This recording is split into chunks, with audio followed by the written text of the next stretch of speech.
Hey everybody, welcome to a brand new episode of the Scotty V Podcast. Now, what I thought would be a good idea is to relive some of the old X-Men movies from the past because, we all got that great shot in Avengers Doomsday trailer 3 of James Marsden doing his optic blast into the sky.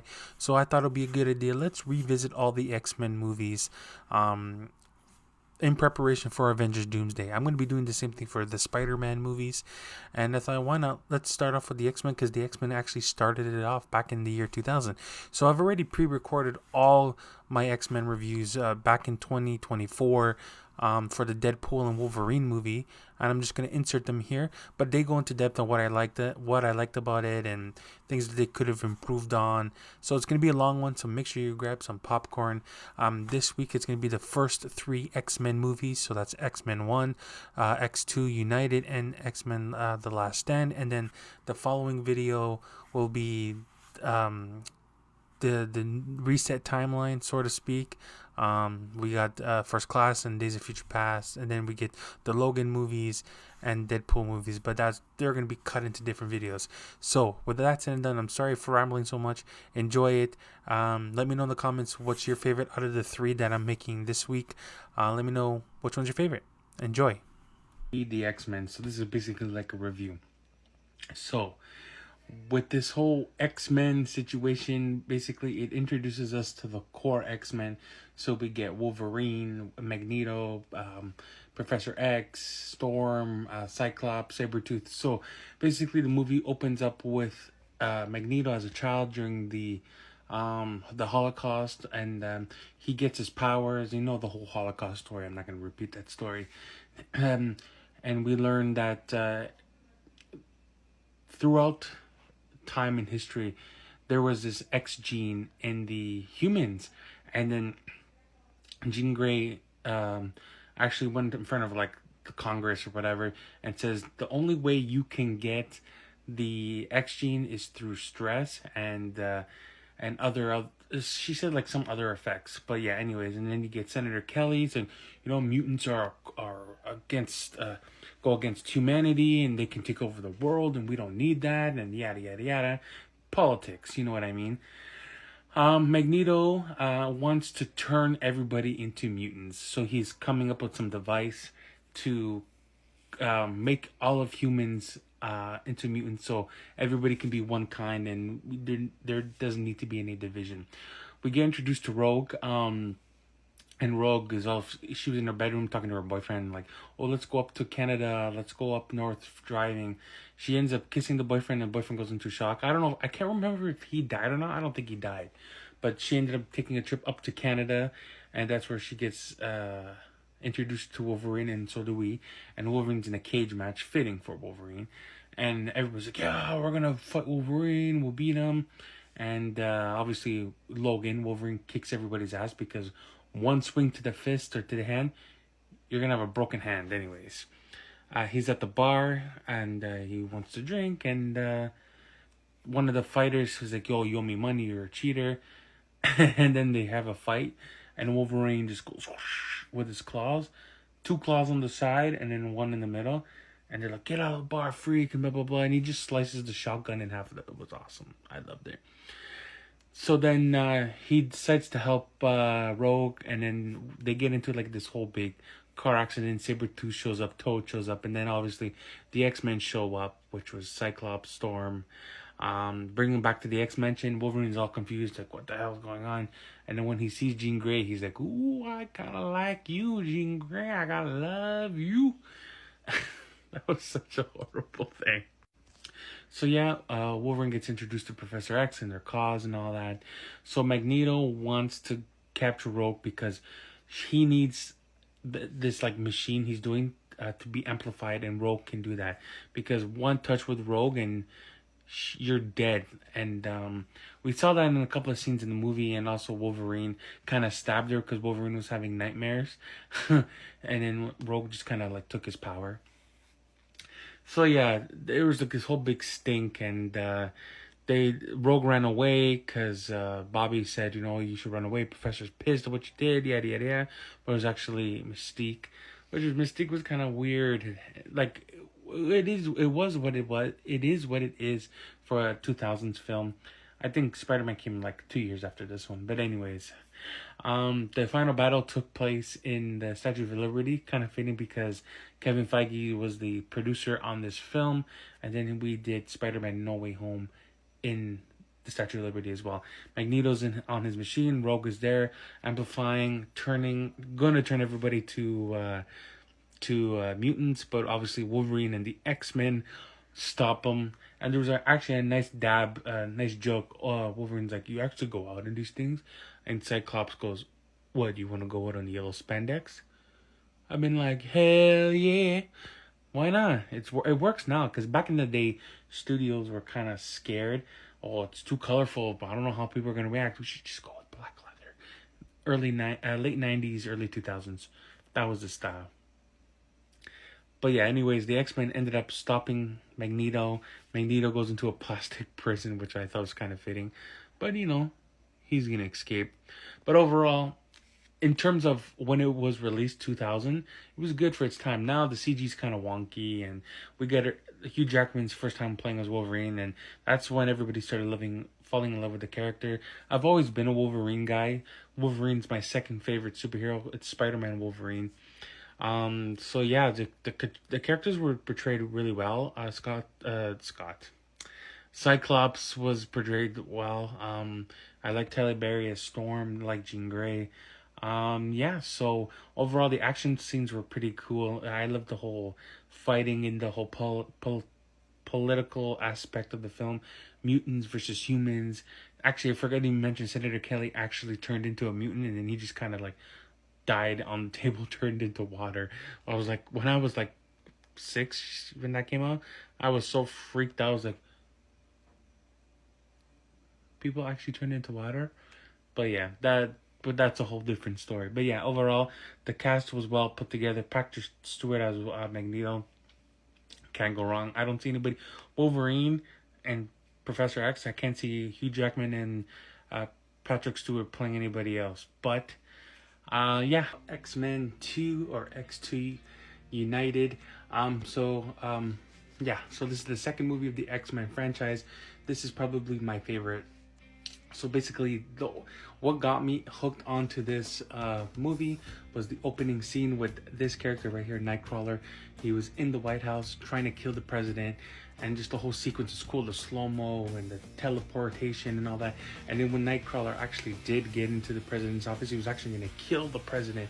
But I noticed something I didn't really notice when I was younger. He had a little mark on the back, like a little hole, like a little scar, that he had a knife that says mutant freedom, gonna kill the president, and then he got shot by one of the secret agents, and he just disappears, which was pretty hilarious.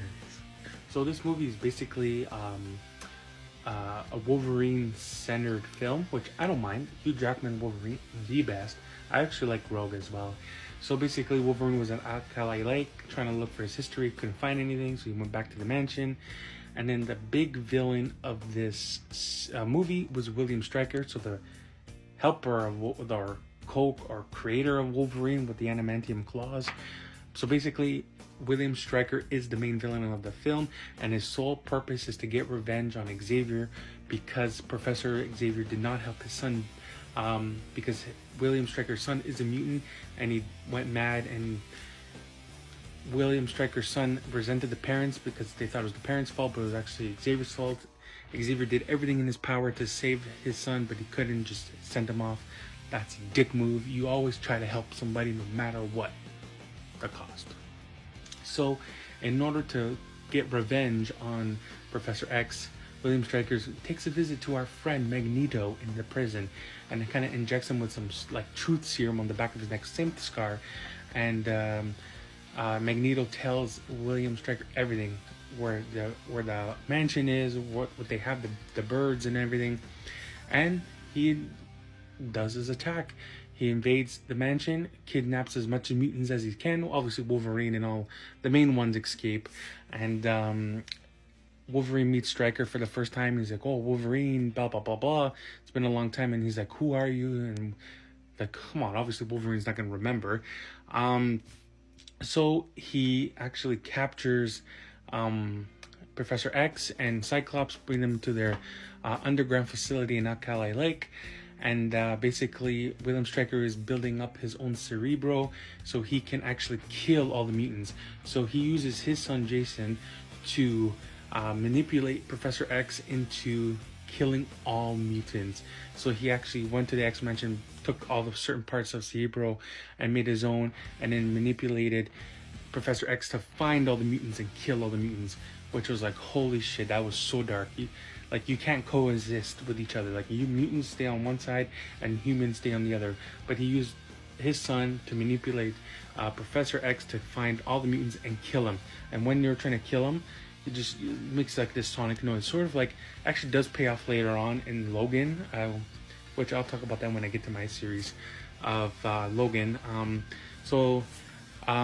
All that, the X-Men do stop William Stryker, but Stryker actually uses Stryker's son to reverse role. So basically find every single human and kill the humans. I was like, holy shit, that turned for the worst, because all the mutants were fine after they were suffering for a bit.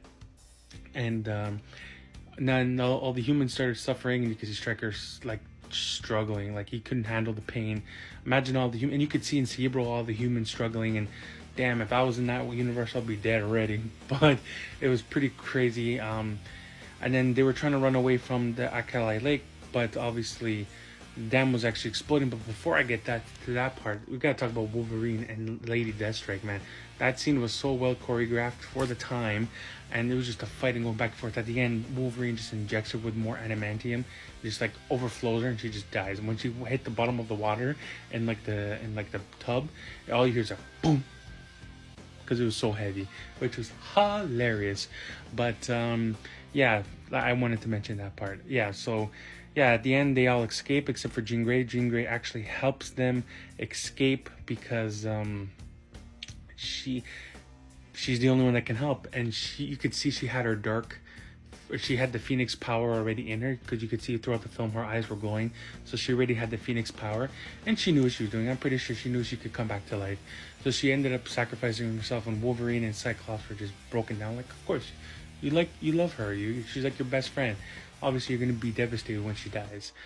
And then yeah, they just go back to the mansion and continue on with their life. And yeah, so, and also there was another scene which was pretty cool, is when Bobby and Wolverine and all the Rogue went to his house in Boston.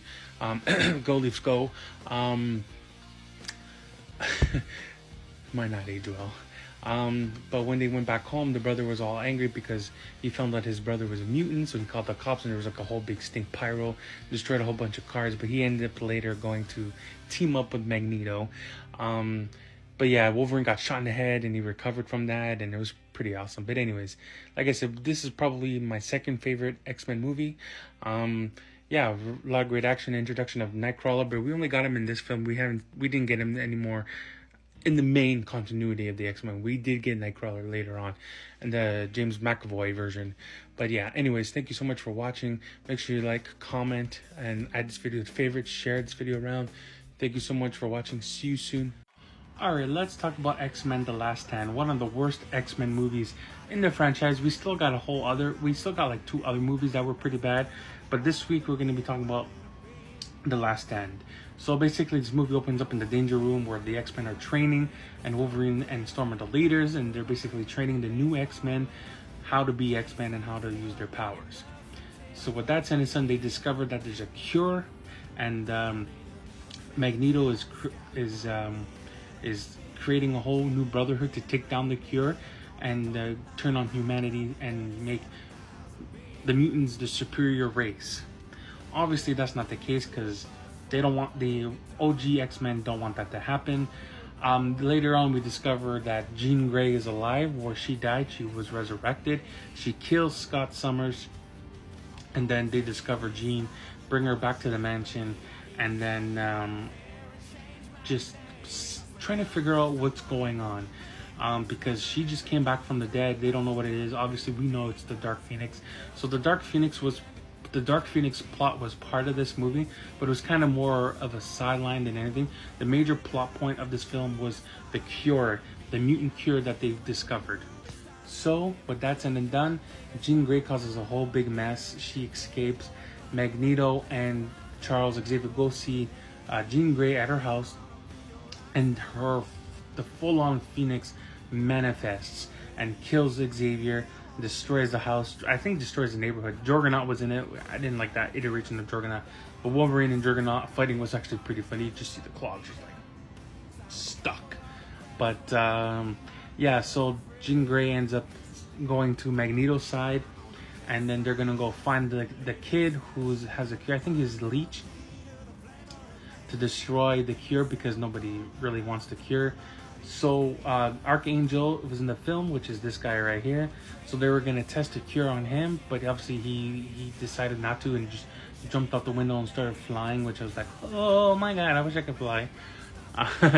So there's a whole bunch of mutants getting the cure because they don't want to. Like Rogue wanted it at one point because she can't feel, so she wanted to take the cure.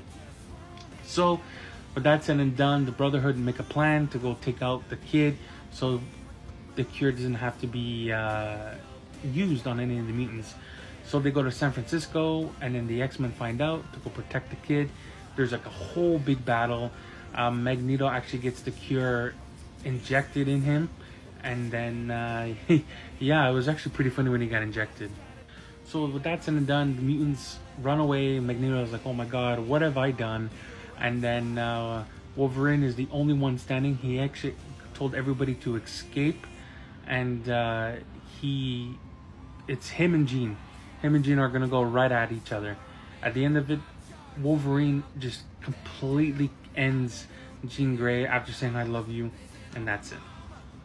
So with that said and done, X-Men: The Last Stand, one of the weaker films. The CG was very wonky in some points. They killed Cyclops, they killed Professor X. Beast was actually pretty cool. Wolverine obviously is the standout.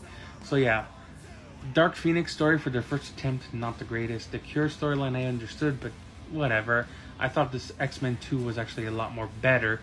But yeah, anyways, my least favorite part of this trilogy, obviously they actually get rid of it at Days of Future Past, but I will talk about that in my Days of Future Past videos. Thank you so much. My next one is going to be First Class, and then I'll do that next week. Thank you so much for watching this week's video. Make sure you like, follow, and subscribe. I'm pretty sure you've heard it already in the videos. So yeah, thank you so much, and I'll see you in the next one. Be good.